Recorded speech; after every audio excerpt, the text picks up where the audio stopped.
ಆಚಿ ಮಸಾಲ. ಎಂತ ಅಡಿಗೆಯ ರುಚಿಯಾಗೋ ರಹಸ್ಯವು 20 ರೂಪಾಯಿ. ಮ್ಯಾಮ್ ಮತ್ತೊಬ್ರು ಕಾಲರ್ ಕೂಡ ರೆಡಿ ಇದ್ದಾರೆ. ಹಲೋ.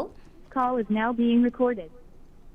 ಹಲೋ, ಎಲ್ಲಿಂದ ಕರೆ ಮಾಡ್ತಾ ಇರೋದು? ನಿಮ್ಮ ಹೆಸರೇನು? ನಮಸ್ತೆ ಮೇಡಮ್. ನನ್ನ ಹೆಸರು ನಾಗರಾಜ್ ಅಂತೇಳಿ ಹೊಸಕೋಟೆಯಿಂದ ಕರೆ ಮಾಡ್ತಾ ಇದ್ದೀನಿ. ಯಾರ ಬಗ್ಗೆ ಕೇಳಬೇಕಿತ್ತು? ನನ್ನ ಬಗ್ಗೆನೇ ಕೇಳಬೇಕಾಗಿತ್ತು ಮೇಡಮ್. ಓಕೆ, ಹುಟ್ಟಿದ ದಿನಾಂಕ ಹಾಗೂ ಹುಟ್ಟಿದ ಸಮಯ ತಿಳಿಸಿ. ಹುಟ್ಟಿದ ದಿನಾಂಕ ಬಂದು 24/2/1988. ಓಕೆ ವಾರ ಬಂದು ಬುಧವಾರ, ಬೆಳಿಗ್ಗೆ 9:30 ಮೇಡಮ್. ಓಕೆ ಮ್ಯಾಮ್ ಇದ್ದಾರೆ, ಮಾತನಾಡಿ, ನಿಮ್ಮ ಪ್ರಶ್ನೆ ಕೇಳಿ.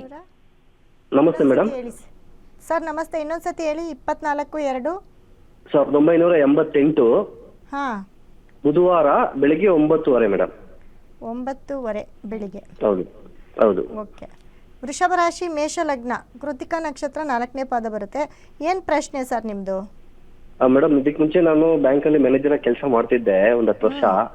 ಸೊ ಈಗ ನಾನು ಸ್ವಂತ ಬಿಸ್ನೆಸ್ ಮಾಡ್ತಾ ಇದ್ದೀನಿ, home loan related business. So last 5 years ಇಂದ ಮಾಡ್ತಾ ಇದ್ದೀನಿ. ಬಿಸ್ನೆಸ್ ಚೆನ್ನಾಗಿ ನಡೀತಾ ಇತ್ತು. ಲಾಸ್ಟ್ 1 year ಇಂದ ಸ್ವಲ್ಪ ಡಲ್ ಆಗಿದೆ. ಅದ್ರ ಬಗ್ಗೆ ಕೇಳೋಣ ಅಂತ ಫೋನ್ ಮಾಡಿದೆ ಮೇಡಮ್. ಸರ್, ನಿಮ್ಮ ಲಗ್ನ ಬಂದು ಮೇಷ ಲಗ್ನ ಬರುತ್ತೆ. ಲಗ್ನಕ್ಕೆ ಗುರು ಇರ್ತಾರೆ, ಲಗ್ನದಲ್ಲಿ ಗುರು ಇರ್ತಾರೆ. ಬಟ್ ಇವಾಗ ನಡೀತಿರೋ ಟೈಮ್ ಬಂದು ನಿಮ್ಮದು ನೋಡಿ 2024 24ರಿಂದ 40ವರೆಗೂ ಗುರು ದಶ ಸ್ಟಾರ್ಟ್ ಆಗಿದೆ. 24ರಿಂದ. ಅದಕ್ಕೆ ಮುಂಚೆ ರಾಹು ದಶ ಇತ್ತು. Okay madam. ಶುಕ್ರ ರಾಹು ನಿಮಗೆ 12ನೇ ಮನೇಲಿದ್ದಾನೆ. ಲೋನ್ ಏನಾದರೂ ಮಾಡ್ಕೊಂಡಿದ್ರಾ? ಲೋನು ಸಾಲ? ಇಲ್ಲ ಮೇಡಮ್, ಮೊದಲು ಇತ್ತು ಒಂದು 2016ರಲ್ಲಿ. ಈಗೆಲ್ಲ ತಿಳ್ಕೊಂಡಿದ್ದೀನಿ ಮೇಡಮ್. ಸದ್ಯಕ್ಕೆ ಯಾವುದೇ ಲೋನ್ ಇಲ್ಲ ಮೇಡಮ್. ಹೌದಾ? ಇವಾಗ 24ರಿಂದ ಹೇಗಿದೆ ನಿಮಗೆ? 24? ಅದೇ 24 ಇಂದ ಬಿಸ್ನೆಸ್ ಚೆನ್ನಾಗಿ ನಡೀತಿತ್ತು ಮೇಡಮ್. ಈಗ ಲಾಸ್ಟ್ 26 ಇಂದ ಸ್ವಲ್ಪ ಡಲ್ ಇದೆ ಮೇಡಮ್ ಬಿಸ್ನೆಸ್. ಅದಕ್ಕೆ ಕೇಳ. ನಿಮ್ಮ ರಾಶಿ ಅಂತ ಬಂದಾಗ ನಿಮ್ಮ ರಾಶಿ ವೃಷಭ ರಾಶಿ. ವೃಷಭ ರಾಶಿಯವರಿಗೆ ಟೈಮ್ ಚೆನ್ನಾಗಿಲ್ಲ ಅಂತ ಸಾಕಷ್ಟು ಬಾರಿ ಹೇಳಿದ್ದೀನಿ, ನೋಡಿ ಬೇಕಂದರೆ ನನ್ನ ಬೇರೆ ಬೇರೆ ವಿಡಿಯೋಸಲ್ಲಿ ಹೇಳಿದ್ದೀನಿ. ಬಟ್ ವೃಷಭ ರಾಶಿಗೆ ಟೈಮ್ ಕೆಡ್ತಾ ಬಂದಿದೆ. ಜೊತೆಗೆ ನಿಮ್ಮ ಲಗ್ನ ಮೇಷ ಲಗ್ನ, ಮೇಷ ಲಗ್ನಕ್ಕೆ 12ನೇ ಮನೇಲಿ ಶನಿ ಇರ್ತಾನೆ. ಜೊತೆಗೆ ಲಗ್ನದಲ್ಲಿ ಗುರು, 12ನೇ ಮನೆಗೆ ಗುರು ಅಂದರೆ ನಿಮ್ಮ ಮನೇಲಿ, ನಿಮ್ಮ ಲಗ್ನದಲ್ಲಿ, ನಿಮ್ಮ ಮನೆಯಲ್ಲೇ ಇರ್ತಾನೆ. ಬಟ್ ಅವನು 12ನೇವನಾಗಿರ್ತಾನೆ. ಇವಾಗ 24ರಿಂದ 12ನೇ ಮನೆ ದಶ ಸ್ಟಾರ್ಟ್ ಆಗಿದೆ ನಿಮಗೆ. ಅದರಲ್ಲೂ 24ರಿಂದ ಚೆನ್ನಾಗಿತ್ತಾ? 24ರಿಂದ 2040ವರೆಗೂ ಇರುತ್ತೆ. ಓಕೆ. ಮತ್ತು ನಿಮಗೆ ಕೆಲಸ ಅಂತ ಬಂದಾಗ 11ನೇ ಮನೆ, 10ನೇ ಮನೇಲಿ ಬುಧ ಇರ್ತಾನೆ. ಯಾಕಂದರೆ ಅವನು 3ನೇವನಾಗಿ 6ನೇವನಾಗಿ ಬುಧ 10ನೇ ಮನೇಲಿ ಇರ್ತಾನೆ. ನಿಮ್ಮ ಬಿಸ್ನೆಸ್ ಮಾಡೋ ಜಾಗದಲ್ಲಿ ನಿಮ್ಮ ಕೆಲಸಗಾರರಿಂದ ಏನಾದರೂ ತೊಂದರೆ ಆಗ್ತಿದೆಯಾ? ಅಥವಾ ಫ್ರೆಂಡ್ಸಿಂದ ಏನಾದರೂ ತೊಂದರೆ ಆಗ್ತಿದೆಯಾ? ಇಲ್ಲ ಮೇಡಮ್, ಆ ಥರ ಏನು ಇಲ್ಲ. ಬಿಸ್ನೆಸ್ ಕೆಲಸದಿಂದ ಏನು ತೊಂದರೆ ಇಲ್ಲ. ನಾನು ಕಂಡಂಗೆ ಯಾವುದು ಇಲ್ಲ. ಸೊ ಹಿಂದ್ಗಡೆ ನಮ್ಗೆ ಗೊತ್ತಿಲ್ಲ ಮೇಡಮ್. 9ನೇ ಮನೇಲಿ ಕುಜ ಶನಿ ಇರ್ತಾರೆ. ಬಟ್ ಸ್ವಂತ ಮನೆ ಮಾಡ್ಕೊಂಡಿದ್ದೀರಾ ಸರ್ ನೀವು? ಹೌದು ಮೇಡಮ್, ಮಾಡ್ಕೊಂಡಿದ್ದೀನಿ ಮೇಡಮ್. ಸ್ವಂತ ಮನೆ ಇದೆ. ನಾನು 5 ವರ್ಷ ಆಯ್ತು ಮನೆ ಕಟ್ಟಿ. ಸೊ 24 ಅಂದರೆ ಈ ವರ್ಷಕ್ಕೆ 6 ಸ್ವಲ್ಪ ಡೇಂಜರ್ ಅಂತ ಹೇಳಿದ್ದೆ. Okay okay.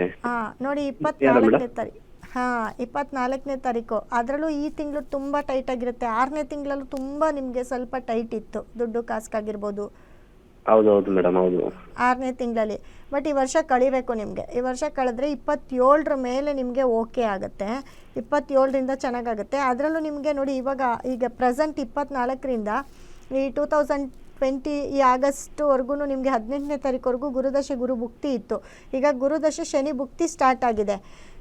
ಶನಿ ಭುಕ್ತಿ ಸ್ಟಾರ್ಟ್ ಆಗಿದೆ. ಶನಿ ಕೂಡ ನಿಮಗೆ ನಿಮ್ಮ ಜಾತಕದಲ್ಲಿ ಶನಿ ಕೂಡ 9ನೇ ಮನೇಲಿ ಚೆನ್ನಾಗಿದ್ದಾನೆ. ಈ ಒಂದು ವರ್ಷ ಅಂದರೆ ಇನ್ನೊಂದು 6 ತಿಂಗಳು 7 ತಿಂಗಳು ಸ್ವಲ್ಪ ಹುಷಾರಾಗಿರಿ. ಬಟ್ ಆದ್ರೂ ಮುಂದಿನ ವರ್ಷಕ್ಕೆ ಶನಿ ಬಂದು ನಿಮ್ಮ ರಾಶಿಗೆ 12ನೇ ಮನೆಗೆ ಬರ್ತಾನೆ. ಸ್ವಲ್ಪ ತೊಂದರೆಗಳಾಗತ್ತೆ. ಮತ್ತು ಶುಕ್ರ ಬಂದು ನಿಮಗೆ 6ನೇ ಮನೆಯವನು, ರಾಶಿಯಾಧಿಪತಿ ಅವನೇ ಆಗಿರ್ತಾನೆ. 6ನೇ ಮನೆಯವನು ಅವನೇ ಆಗಿರ್ತಾನೆ. ಅವನು ಇವಾಗ 5ನೇ ಮನೇಲಿದ್ದಾನೆ. ಬಟ್ ಇನ್ನೊಂದು ತಿಂಗಳು 6ನೇ ಮನೆಗೆ ಹೋಗ್ತಾನೆ. ಇನ್ನೂ ಒಂದು 3 ತಿಂಗಳು ನಿಮಗೆ ಟೈಮ್ ಚೆನ್ನಾಗಿಲ್ಲ. ಸ್ವಲ್ಪ ಹುಷಾರಾಗಿರಿ. ಅದಕ್ಕೆ ಬೇಕಾದಂತಹ ಕೆಲವೊಂದು ರೆಮಿಡಿಗಳನ್ನು ಮತ್ತು ಪರಿಹಾರವನ್ನು ಮಾಡ್ಕೊಳ್ಳಿ. ನಮ್ಮ ಸಂಸ್ಥೆ ನಂಬರ್ ಕರೆ ಮಾಡಿ. ನಿಮ್ಮ ಬಿಸ್ನೆಸ್ಗೆ ಅಂತಲೇ ಒಂದು ಸ್ಟೋನ್ ಕೊಡ್ತೀನಿ. ಇವಾಗ ಅದ್ರ ಬಗ್ಗೆನೇ ಮಾತಾಡ್ತಾ ಇದ್ದೆ. ನಿಮ್ಮ ಬಿಸ್ನೆಸ್ ಕ್ಲಿಕ್ ಆಗೋದಕ್ಕೆ. ಮತ್ತು ನಾನು ಕೂಡ ಆ ಒಂದು ಬಿಸ್ನೆಸ್ ಸ್ಟೋನನ್ನು ನೀವೇನು ಕೆಲಸ ಮಾಡ್ತಿರ್ತೀರ, ನೀವೇನು ನಿಮ್ಮ ಕಂಪನಿ ಇದೆ ಅಲ್ಲಿ ಪ್ಲೇಸ್ ಮಾಡಿ. ಖಂಡಿತ ತುಂಬ ಚೆನ್ನಾಗಾಗುತ್ತೆ. ಇದು ಲೈಫ್ ಟೈಮ್. ಕರೆ ಮಾಡಿದ್ದಕ್ಕೆ ಧನ್ಯವಾದಗಳು ಮ್ಯಾಮ್. ವ್ಯಾಪಾರದಲ್ಲಿ ಸಕ್ಸಸ್ ಕಾಣಬೇಕಂತ ಅಂದರೆ ಯಾವ ಸ್ಟೋನನ್ನ ಬಳಸಬೇಕು ಅನ್ನೋದನ್ನು ತಿಳಿಸ್ಕೊಡ್ತಾ ಇದ್ರಿ, ಅದ್ರ ಬಗ್ಗೆ ತಿಳಿಸ್ಕೊಡಿ. ಅದೇ ಬಿಸ್ನೆಸ್ ಸ್ಟೋನ್ ಅಂತ ಹೇಳಿದೆ. ಆ ಬಿಸ್ನೆಸ್ಗೆ ಸಂಬಂಧಪಟ್ಟಂತಹ ಸ್ಟೋನನ್ನು ನಿಮ್ಮ ವ್ಯಾಪಾರ ಸ್ಥಳದಲ್ಲಿ ನೀವು ಏನು ನಿಮ್ಮ ಸ್ಕೂಲ್ ನಡೆಸ್ತಿರ್ತೀರಾ, ಪಾರ್ಲರ್ ನಡೆಸ್ತಿರ್ತೀರಾ, ಸಣ್ಣ ಒಂದು ಕೆಫೆ ನಡೆಸ್ತಾ ಇರ್ತೀರಾ, ಟೀ ಕಾಫಿ ಅಂಗಡಿ ಯಾವುದೇ ಆಗಿರ್ಬೋದು, ಯಾವುದೇ ಆದರೂ ನಿಮ್ಮ ವ್ಯಾಪಾರ ಸ್ಥಳದಲ್ಲಿ ಅದನ್ನು ಪ್ಲೇಸ್ ಮಾಡಿದ್ರೆ ಇದು ಪರ್ಮನೆಂಟ್. ಅಂದರೆ ನಾವು ಎಲ್ಲಿವರೆಗೂ ನಾವು ವ್ಯಾಪಾರ ಮಾಡ್ತಿರ್ತೀವಿ, ನಾವು ಎಲ್ಲಿವರೆಗೂ ನಾವು ಬಿಸ್ನೆಸ್ನ ಮಾಡ್ತಾ ಇರ್ತೀವಿ, ಅಲ್ಲಿವರೆಗೂ ಕೂಡ ಅಂದರೆ ನಾವು ಇರೋವರೆಗೂ ಕೂಡ ಅದು ನಮಗೆ ಪಾಸಿಟಿವ್ ಆಗ್ತಾ ಇರ್ತದೆ. ಸ್ಟೆಪ್ ಬೈ ಸ್ಟೆಪ್ ನಾವು ಮೇಲೆ ಹತ್ಕೊಂಡೇ ಹೋಗ್ತಾ ಇರ್ತೀವಿ, ಕೆಳಗಡೆ ಬರೋದಿಲ್ಲ. ಮತ್ತು ನಮ್ಮ ಸಾಲವನ್ನು ತೀರಿಸ್ಕೊಳ್ಳೋಕ್ಕೆ ಬಹಳ ಅನುಕೂಲ ಮಾಡಿಕೊಡುತ್ತೆ ನಾನು ಕೊಡುವಂಥ ಬಿಸ್ನೆಸ್ ಸ್ಟೋನು. ಆ ಬಿಸ್ನೆಸ್ ಸ್ಟೋನನ್ನು ನೀವು ಆನ್ಲೈನ್ ಮುಖಾಂತರ ಆಗಿರ್ಬೋದು ಅಥವಾ ಆಫ್ಲೈನ್ ಮುಖಾಂತರ ಆಗಿರ್ಬೋದು, ಅದನ್ನು ನಮ್ಮ ಸಂಸ್ಥೆ ನಂಬರ್ಗೆ ಕರೆ ಮಾಡಿದ್ರೆ ಖಂಡಿತ ನಾವು ಕಳಿಸ್ಕೊಡ್ತೀವಿ. ಒನ್ಸ್ ಈ ಬಿಸ್ನೆಸ್ ಸ್ಟೋನನ್ನು ನೀವು ಇಟ್ಕೊಂಡು ನೋಡಿ, ನಿಮಗೆ ಗೊತ್ತಾಗುತ್ತೆ.